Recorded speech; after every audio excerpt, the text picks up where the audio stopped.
आप अगर इन अपने नियमों का बढ़िया अच्छा पालन करते हो तो आपको किसी देवी देवता की कोई जरूरत नहीं है। आपको भजन करने की भी कोई जरूरत नहीं है, क्योंकि भजन करने का मतलब ये नहीं होता है कि कहूँ राम राम कर राधे राधे। ये केवल थोड़ा टाइम पास करने के लिए तो ठीक है, लोग टाइम पास करते हैं कुछ भी कीर्तन करके, राम राम कह करके, राधे राधे कह करके, लेकिन वास्तव में अगर तुम इन चीजों को धारण कर लोगे तो फिर तुमको ज्यादा किसी चीज की कोई जरूरत नहीं रहेगी। ये ज्ञान मिलता है अच्छे विवेकी संतों के माध्यम से।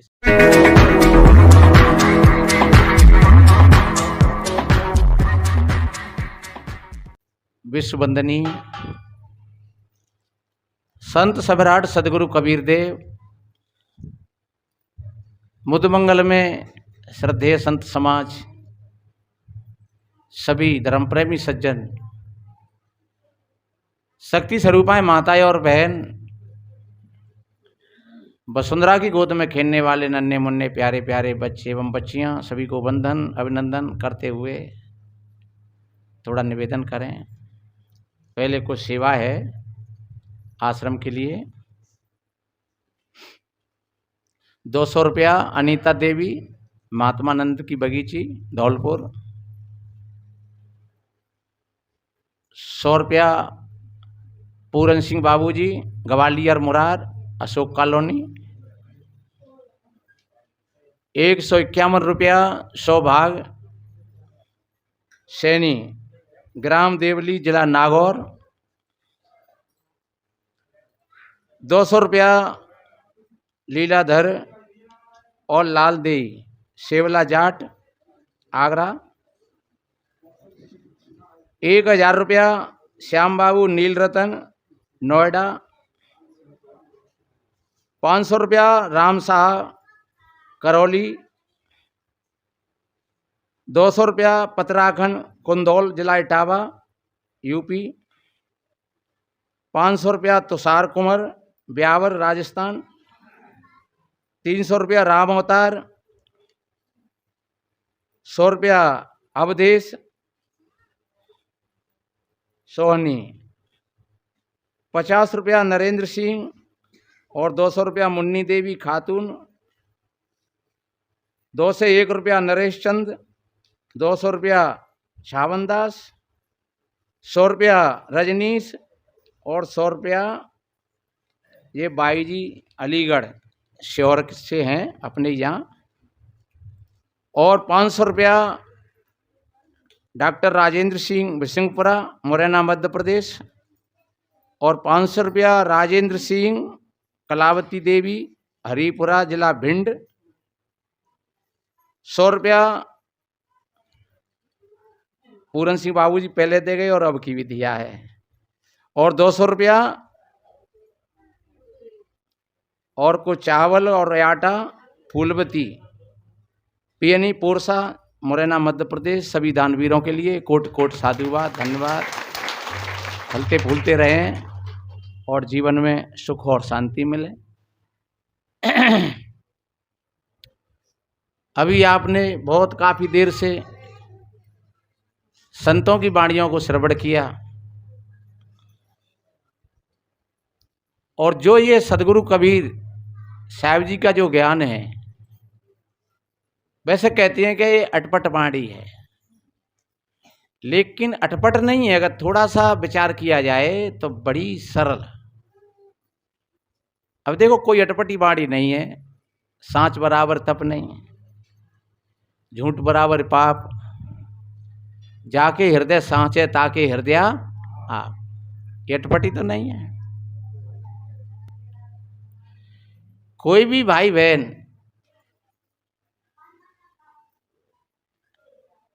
अगर दुखी है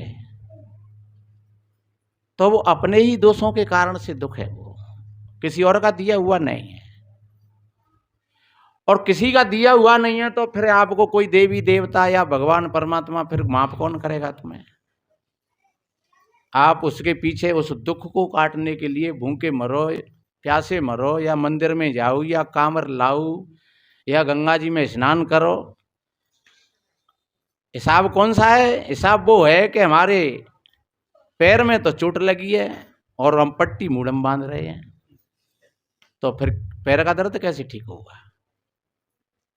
हम दुखी तो किसी कारण से हैं और उस दुख को मिटाने के लिए हम प्रयास कहीं दूसरी जगह करते हैं।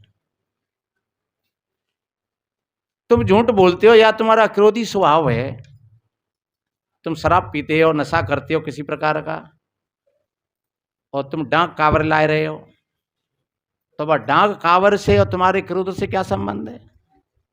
वो डांक कावर से तुम्हारा क्रोध थोड़ी चलो जाओ, और क्रोध नहीं जाएगा तो तुम्हारा दुख नहीं छूटेगा। एक डांक कावर गएगा तुम 1000 डांक कावर ले आओ। आप एक देवता को नहीं, हजारों देवताओं को पूजो। तथागत भगवान बुद्ध कहा करते थे, संसार सर्वम दुख है।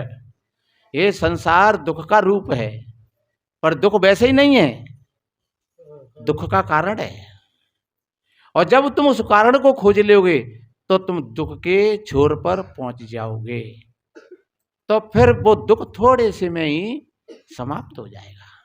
क्योंकि अगर बीमारी की पता लग जाए, बीमारी का अगर पता लग जाए कि ये बीमारी है, तो फिर ज्यादा दवाइयों की जरूरत नहीं है, फिर थोड़ी दवाइयों से बीमारी ठीक हो जाती है। मुसीबत जब होती है जब बीमारी का पता नहीं है और डॉक्टर लोग बदल बदल करके दवा देते रहते हैं। चलो 3 दिन की ये दवा ले जाओ, और 3 दिन तुमने खा ली और वो दवा और उल्टी पड़ गई।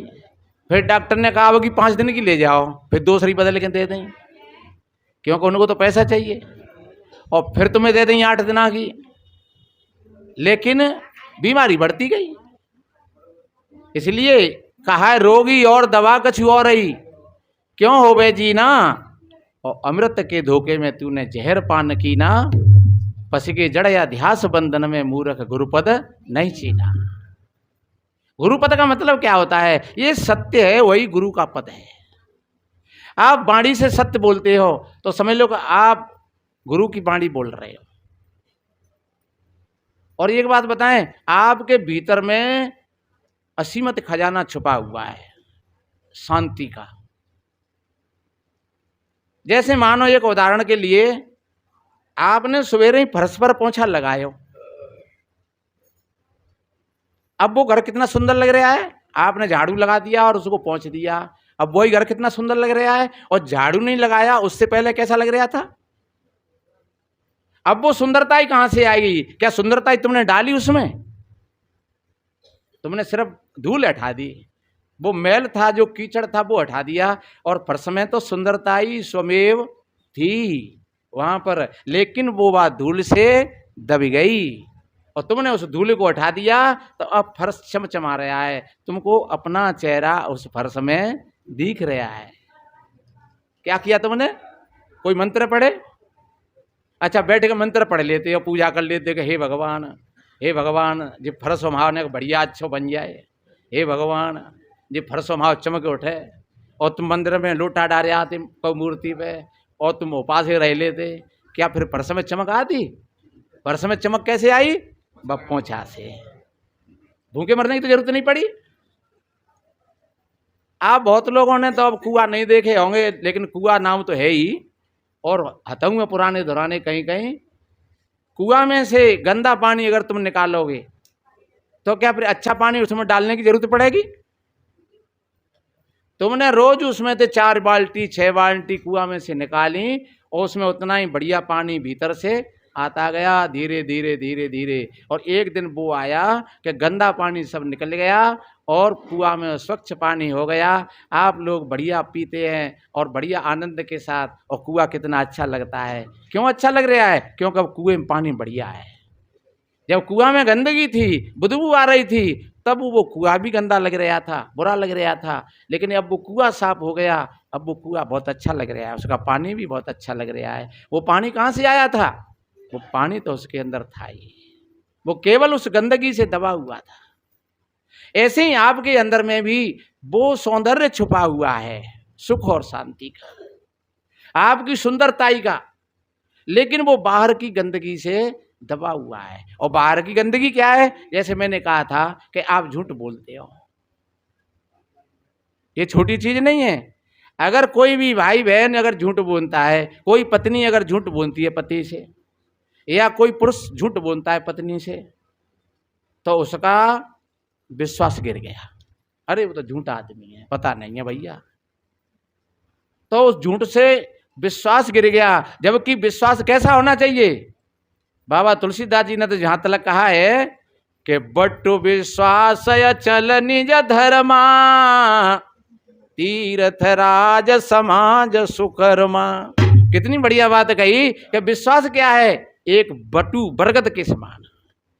बरगद में कितनी जड़ें होती हैं और बड़े बड़े तूफान आते हैं, लेकिन वो बरगद उखड़ता नहीं है। ऐसा हमारे अंदर में विश्वास हो। पर ये ध्यान रखो, जब झूठ के कीड़े लग जाते हैं उस बरगद की जड़ों में, तो फिर बड़े से बड़ा बरगद जब उसकी जड़ें कट जाती हैं तो थोड़ा सा ही तूफान उसको पलट करके उल्टा कर देता है। क्यों गिर गया वो बरगद? क्योंकि उसकी जड़ें खत्म हो गई। जड़ कौन ने काट दी? वे किरण ने काट दी। यहां हमारे विश्वास को किसने खत्म कर दिया? हमारी झूठ ने खत्म कर दिया।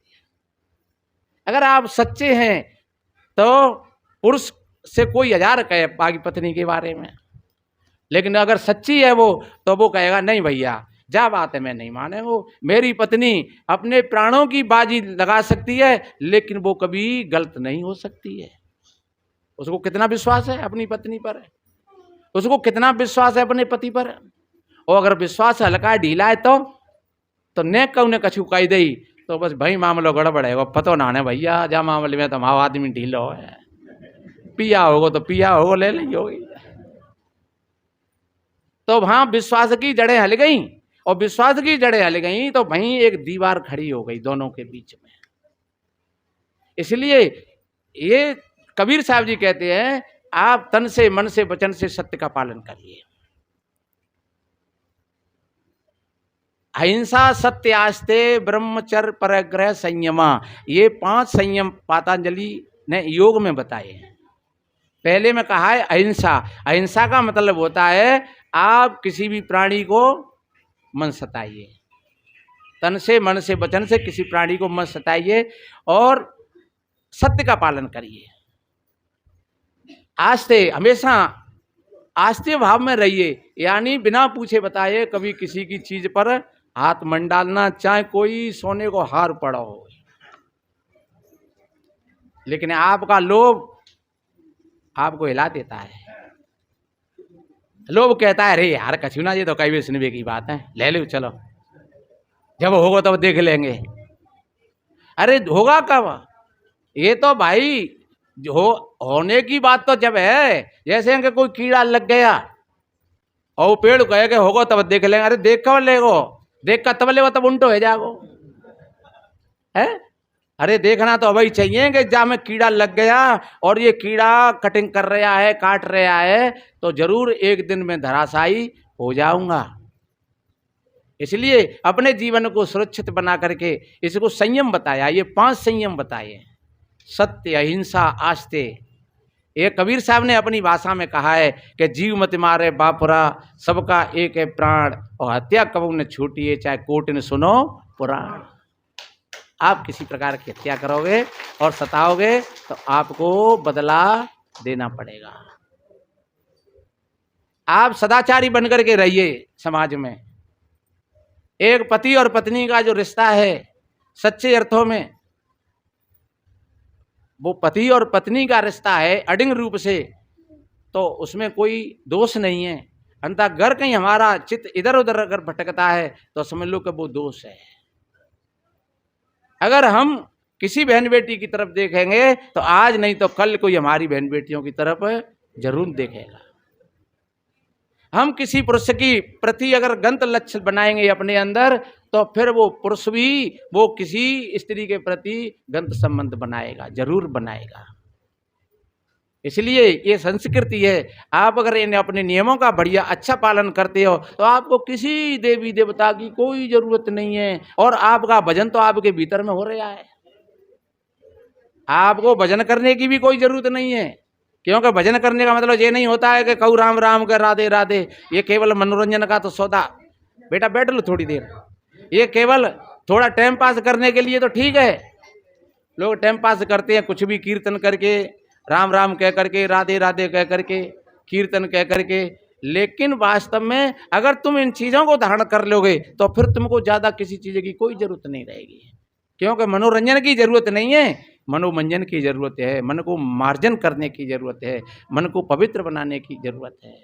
और ये ज्ञान कहाँ से मिलता है? ये ज्ञान मिलता है अच्छे विवेकी संतों के माध्यम से। अच्छे जहाँ विवेकी संत महात्मा होते हैं वहां से ये ज्ञान मिलता है।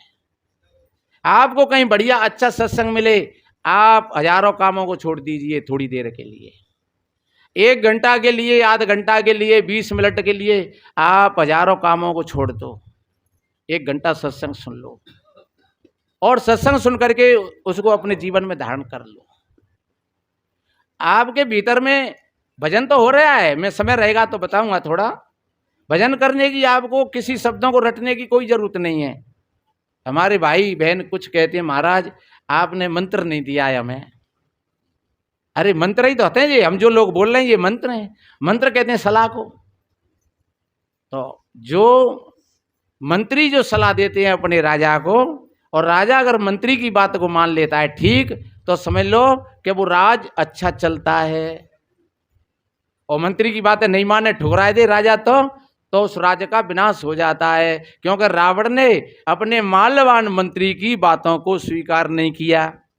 माल्यवान वैसे रावण का नाना था और वो एक बुजुर्ग था और बहुत बड़ा राजनीतिज्ञ था, लेकिन जब इस विषय में रावण को उसने अच्छी सलाह दी थी, लेकिन रावण ने अपने मंत्री की बात नहीं मानी। और मंत्री की बात नहीं मानी तो रावण का बहुत बड़ा साम्राज्य था और वो धराशायी हो गया। रावण ने कहा, अरे बूढ़े तेरी तो मत खराब हो गई है, जबकि वो नाना था और बहुत बड़ा सलाहकार था, मंत्री था। और जब उसने कहा कि देख ये राम है, इससे तू लड़ाई मत ले, तो नहीं मानी बात। अरे वो जंगल के वनवासी क्या करेंगे, तू डरपोक है, तो बात नहीं मानी और वो भिड़ गया। तो सज्जनों, ये संत महात्मा भी आपके मंत्री हैं और आपको एक जीवन जीने की ये सलाह बताते हैं, ये मंत्र देते हैं कि आप इस तरीक़ा से अपना जीवन जियो। और ये एक बात है, आप इन बातों को मानोगे सही तरीक़ा से, आपका साथी भी आज नहीं तो कल वो मान जाएगा। जैसे आपका आदमी शराब पीता है और तुम्हारे अंदर में अगर ये बदलाव आ गया तो शायद उसका जीवन बदल सकता है तुम्हारे विचारों से। तुम्हारा बेटा अगर गलत काम करता है और तुम्हारे अगर विचार बदले हृदय से, तो शायद तुम्हारे बेटा के विचार बदल सकते हैं और कल वो भी सत्संग में आ सकता है। क्योंकि ये आंतरिक ऊर्जा हमारी भीतर से जो पवित्र ऊर्जा है वो काम करती है अपने क्षेत्र में। आप अपने मन से एक अच्छी सोच, एक अच्छे विचारों को जन्म देंगे तो धीरे धीरे आपके अच्छे विचारों की तरंग आपके आसपास अपना अड्डा बनाती चली जाएंगी। अगर आपके मन में कमजोरी है, आप सोचते हो कि मैं बीमार नहीं है जाऊं, बीमार नहीं है जाऊं, तो निस्संदेह रूप से आप बीमारी है जाओगे, वो रोकेगा नहीं। आप बीमारी को भी एक बार के लिए सोचते हो कि मैं ठीक है जाऊं, मैं ठीक है जाऊं, मैं ठीक है, हृदय से अगर सोचते हो और थोड़ा सा उपचार ले लेते हो, तो थोड़े से उपचार से ही आपकी बीमारी भी ठीक हो सकती है। क्योंकि मन के अंदर में बहुत शक्ति है, तुम कमजोर नहीं हो भीतर से। मैंने कहा था तुम्हारे अंदर में असीम ऊर्जा है, तुम्हारे अंदर में बहुत बड़ा सौंदर्य छुपा हुआ है, बहुत बड़ी शक्ति छिपी हुई है। आप अज्ञानी नहीं हो, आप दीनहीन नहीं हो, आप कंगला नहीं हो। आप तो चलो हमारा समाज और शास्त्र कुछ मत कहते हैं कि ये जीव है, ये परमात्मा का अंश है। हालांकि में ऐसा सिद्ध नहीं होता है विवेक से, पर चलो मान लो तो शेर का बच्चा शेर ही तो होगा। अरे पानी की बूंद अगर पानी है तो पानी तो शीतल ही होता है, चाहे पानी कहीं का हो। आप कहोगे महाराज हमारे यहाँ को पानी तो खारा है, पर एक बात बता, खारा नहीं है पानी, खारो तो वो पृथ्वी व नौनारी पृथ्वी से वो गुजर के आए रहो है, ताते तुम्हें लग रहा है क्या खारो है। और पानी खारा नहीं होता है, और पानी मीठा भी नहीं होता है, पानी गर्म भी नहीं होता है, और पानी ठंडा भी नहीं होता है। पानी तो पानी होता है, वो अपनी स्थिति में। ठंडा कब? जब शीत लहर चलती है तब कहते हैं कि भैया पानी ठंडा है, और जब गर्म हवा चलती है तब कहते हैं भैया पानी तो गर्म है। और जब नौनारी पृथ्वी से गुजर के आता है तब कहते हैं अरे ये तो ने खारो पानी। कहीं कहीं पानी में से लोहेवान की सी दुर्गंध आती है। एक बार कहीं इधर फैक्ट्री में एक बोरिंग किया था तो उसमें से काले नमक की सी बदबू आती थी, और बिल्कुल ऐसे लगता था कि ये काला नमक इसमें घुरा हुआ है। लेकिन वो पानी पेड़ों के लिए बहुत बड़ा अच्छा था, और पीने में बिल्कुल नुनखरो और दुर्गंध आती कि ये काले नमक मिला हुआ है इसमें।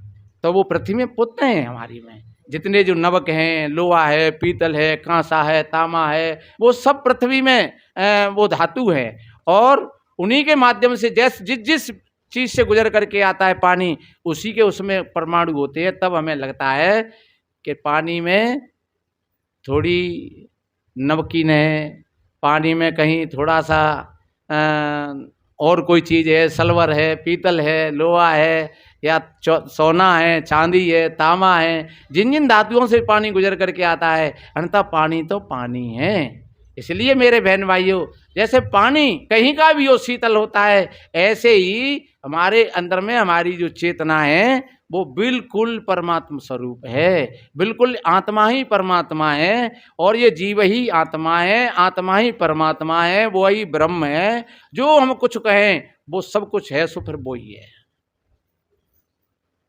अब आप सोचें कि हम तो दुखी क्यों हैं? कि दुखी इसलिए है कि तुमने जैसे पानी ने संग कर लिया था नमक का, तो पानी कैसा लग रहा? खारा। ऐसे ही हमने संग कर लिया है, झूठ का संग कर लिया है, तो फिर हम हो गए झूठा। वो आदमी कैसा है? वो तो झूठा है बिल्कुल, बाकी बात मत मानिए, क्योंकि वो झूठ का संग कर लिया। आपने काम का संग किया तो आप कामी बन गए, क्रोध का संग किया तो आप क्रोधी बन गए, आपने शराब पी ली तो आप शराबी बन गए। वो है, अरे वो शराबी आए रहो। आज तो भैया ज्वारी पकड़ गए। ज्वारी क्यों? वो जुआ खेल रहे नहीं, इसलिए वे ज्वारी हो गए। अरे वो तो डकैत है भैया, चोर है वो तो क्योंकि उसने चोरी का साथ किया था। जैसा जैसा पानी ने संग किया था, अग्नि का संग किया तो वो गर्म हो गया, और नमक का संग किया तो वो नमकीन हो गया, लोहे का साथ किया तो लोहावान हो गया, तांबे का साथ किया तो फिर तांबे का हो गया। ऐसे ही हम जैसा जैसा संग करते हैं तो वैसे ही हम बनते चले जाते हैं। इसलिए अगर पानी को शुद्ध बढ़िया कर लो तो फिर पानी है। ऐसे ही हम अपने आप को बिल्कुल शुद्ध कर लें, इन सारी चीज़ों से हम अलग छांट लें अपने आप को, तो फिर तुम हो। फिर ये ज्ञान कहाँ से मिलेगा? ये मिलेगा सत्संग से। इसलिए मेरे बहन भाइयों, मैंने निवेदन किया कि वास्तव में ये सदगुरु की जो सरता है, जो इस सरता में स्नान कर लेते हैं, वो भाई बहन वो सारे दुखों से और मुक्त हो जाते हैं। और एक बात बताएं, मुक्ति मरने के बाद की बात नहीं है कि जब मरेंगे तब मुक्त होंगे। ये तो लोग वैसे ही कहते हैं कि जब मरेंगे तब मुक्ति मिलेगी, या मरेंगे तब तुम स्वर्ग को जाओगे। ये तो कल्पना की बात है। नहीं, जीते जी कुछ किया नहीं, मरे बाद क्या होए, और जीते जी जन कर गए मुक्ति कहावे सोए। तो मुक्ति का बाद का भरोसा मत करना। मुक्ति का मतलब है जैसे हमें कोई विषय परेशान कर रहा है, हम बीड़ी पीते हैं, बीड़ी के बिना हमें चैन नहीं पड़ रहा है, और हमने बीड़ी छोड़ दी, तो आपको बीड़ी से मुक्ति मिलेगी या नहीं मिलेगी? ऐसे हम शराब पीते हैं, शराब के बिना मरे जा रहे हैं। हमारे गुरुजी कहा करते थे कि आदमी इतना कमजोर हो गया है कि कऊ ने कही कि भैया रे बीड़ी तो आते है पर माचिस ना आने आती। कहे भैया ने माचिस दे दियो, कह रहे माचिस ना आती तो मर गए भैया। कहे भैया ने तम्बाकू हतेगा कि तम्बाकू नाने, अरे तो मर गए भैया। कहे ने चूना हतेगा कि चूना नाने, तो मर गए भैया। और जो कबू ना मत हुई थे, एक बीड़ी को मरेगो, तम्बाकू को मरेगो, चूना को मरेगो, ने प्यास लगी तो मरेगो, ने भूख लगी तो मरेगो, ने घाम लगी तो मरेगो, ने अरे वो मत ही रह तो ले ले। और जो कि वो कबू ना मत हुई, शास्त्र कहते हैं कि वो कभी मरता ही नहीं है, और वो कदम कदम पर मर रहा है। तो इसलिए जहाँ जहाँ जो मरने की चीज हमारे सामने आती है, कोई भी विषय वस्तु है, और उससे अगर हमें मुक्ति मिल गई तो जो समझ लो कि आप मुक्त हो गए। आपके अंदर में 10 गंदी आदतें हैं, और आपने रोज एक गंदी आदत को छोड़ा। जैसे एक दिन झूठ बोलने को छोड़ दिया, दूसरे दिन चोरी करने को छोड़ दिया, तीसरे दिन गाली देना छोड़ दिया, चौथे दिन ताश खेलना छोड़ दिया, 5वें दिन बीड़ी पीना छोड़ दिया। तो धीरे धीरे तुम 10-15 दिनों में तुम्हारी 10-15 आदत छूट गई, तो आप मुक्त हो गए कि नहीं हो गए? तो इसी तरीका से आप जितना जितना गंदी आदतों को छोड़ते चले जाओगे, और जितना जितना आप अच्छी चीज़ों का उपयोग करोगे, आपका जीवन उसी तरीका से बढ़ता चला जाएगा। जैसे मैंने पहले उदाहरण दिया था कि आपने फर्श को पोंछ दिया तो फर्श सुंदर निकल आया, आपने कुएं में से गंदा पानी निकाल दिया तो गंदा पानी तो निकल गया, फिर आपके भीतर में स्वच्छ धारा बहने लगी। ऐसे ही आपका हृदय है, आप धीरे धीरे एक एक करके गंदी गंदी आदतों को छोड़ते चले जाओ, धीरे धीरे धीरे धीरे। और शाम को बैठ करके देखो, आज मुझे कई बार क्रोध आयो है, तो फिर वो क्रोध आयो तो वह मेरी गलती हती कि बहू की गलती हती? अगर मेरी गलती हती तो फिर बस ये समझ लियो कि भैया बेटा मेरी गलती हती, बहू ते कह दियो। तुम कह दोगे तो बड़े हो जाओगे, छोटे नहीं रहोगे कि हाँ मेरी गलती है। और अगर बहू की गलती है तो फिर कोई वक्त आए तो समझा देना कि बेटा तेने ऐसा गलत किया था थोड़ा। कभी अच्छे दिमाग में हुए तब, वैसे दिमाग में तब मत कहियो नहीं, फिर तब और तुम्हें गलत कर देगी। जब बागो दिमाग जब बढ़िया स्वच्छ, देखो जितना स्वच्छ पानी होगा, स्वच्छ पानी में तुम अपने हाथों को धो करके 2 बूंद डालो तो भी 2 बूंद बाद स्वच्छ पानी में दिख जाएंगी। और तुम कीचड़ में डालो बे बूंदन ने तो कीचड़ में क्या पता लगेगा बे बूंदन को? तो जब स्वच्छ दिमाग होता है, एकदम फ्रेश दिमाग होता है, और तब अगर कोई कहे छोटी मोटी गलती की भी तो वो स्वीकार कर लेता है, चाहे कोई भी हो। और अगर वो पानी मठमेल हो है तो फिर उसको तो पता ही नहीं लगता कि ये मैंने किया है। तो इसलिए मेरे बहन भाइयों, धीरे धीरे धीरे आपके भजन की प्रक्रिया बन जाएगी, आपका जीवन बढ़िया बनेगा, सुंदर बनेगा। और आप सभी भाई बहनों के लिए कोट कोट साधुवाद, धन्यवाद, क्योंकि आप इतनी गर्मी में और आप बड़ी शांति से और आपने बैठ करके और हमारी टूटी फूटी बातों को श्रवण किया। आशा ही नहीं, पूर्ण विश्वास है आपका जीवन अच्छा बनेगा, सुंदर बनेगा, और आपका जीवन खिल जाए फूलों की तरीका से। संतों का यही भाव होता है। सर्वे भवन्तु सुखने, सर्वे सन्तु निरामया, सर्वे भद्राणि पश्यन्तु, माँ कश्चित् दुख भाग भवेत्। सभी के जीवन में आनंद हो, सभी का मंगल हो, सभी निरोग हों, सभी स्वस्थ हों। इन्हीं शुभ मंगल कामनाओं के साथ बोलिए सदगुरु कबीर साहेब की, साहेब बंदगी साहेब।